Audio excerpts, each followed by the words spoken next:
የሞት ቀጠሮ የተሰጠው የቼልሲ ቀድሞ ተጫዋች የተወደዳችሁ የቻናላችን ቤተሰቦች ሞትን እየተጠባበቁ መኖርን በመሞትና ባለመሞት መካከል ያለውን ውጥረት እንዴት ይመለከቱታል? ይህ ተጫዋች ሞቱን እየተጠባበቀ ነው ይላል። እኔ ሞቴን እየተጠባበቅኩ ነው፣ ቀናቶች ብቻ ቀርተውኛል ይላል።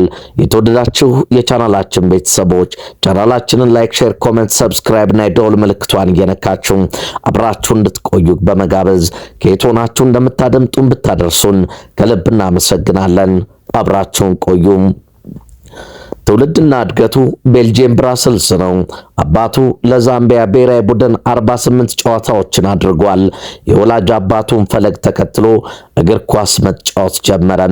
እግር ኳስ የጀመረበት የቤልጂየሙን አንደርሌክት አካዳሚ ለቆ በፈረንጆቹ አቆጣጠር በ2012 ቼልሲን ተቀላቀለ።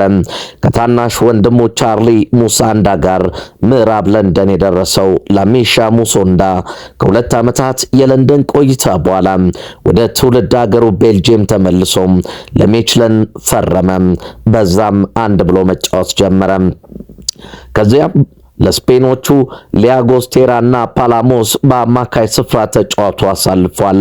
ወደ አፍሪካ መጥቶ ለአህጉሪቱ ኃያል ክለብ ቲፒ ማዜምቤ ከተጫወተ በኋላ ገና በ27 ዓመቱ ነበር ጫማውን የሰቀረው።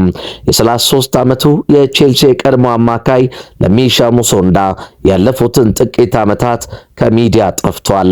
ዛሬ ማለዳ ስለ ቀድሞ አማካይ የተሰማው ዜና አስደንጋጭ ሆኖ ከረመ።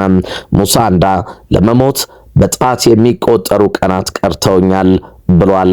ዛሬ ማለዳ በማህበራዊ ትስስር ገጹ ላይ ከብዙ መጥፋት በኋላ ባስተላለፈው መልእክት በሞቱ ዋዜማ ላይ የሚገኘው ላሚሻ ሙሶንዳ የቀሩኝ ጥቂት ቀናት ብቻ ናቸው።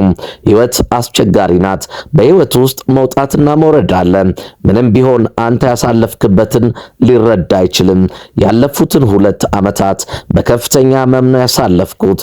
ለዚህም ነው ከማህበራዊ ትስስር ገጽ የጠፋሁት። በዚህ ጊዜ በርካታ ሰዎች ከጎኔ ነበሩ።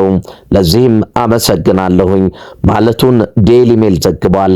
ለሚሻ ሙሶንዳ ያስተላለፈውን የህይወት ስንብት መልእክትና ምስጋና ተከትሎ በርካቶች አስተያየታቸውን እንዳጋሩ ያሰፈረው ቶክ ስፖርት ነው።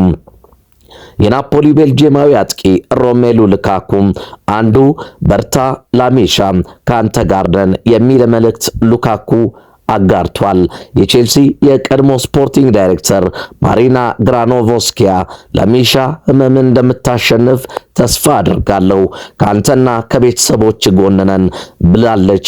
ሩሲያዊቷ የእግር ኳስ የቀድሞ ባለሙያ ከክለብ ባሻገር ለቤልጂየም ወጣት ብሔራዊ ቡድንም 9 ጨዋታዎችን ያደረገው ላሚሻ ሙሶንዳ ይቺን ዓለም ለመሰናበት በጣት የሚቆጠሩ ቀናት ብቻ እንደቀሩት ያሳወቀበት የሐዘን መርዶ የእግር ኳስ ቤተሰቡን ያሳዘነ ሆኗል። የተወደዳችሁ የቻናላችን ቤተሰቦች እንዲህ ያለ አሳዛኝ ነገር ከቤታችሁ ከዘመዳችሁ አይድረስ፣ ከወንድም ከእህታችሁ አያጋጥም። ለመላው ኢትዮጵያውያን ከእንደዚህ አይነት ነገር ይጠብቀን እላለሁ። እናንተም ቻናላችንን ላይክ፣ ሼር፣ ኮሜንት፣ ሰብስክራይብ እያደረጋችሁ ሁሌም የምንለቃቸው እንዲደርሷችሁ የደወል ምልክቷን እየነካችሁ አብሮነታችሁን ስለምታደርሱን ከልብ በማመስገን የዛሬን በዚሁ አበቃን።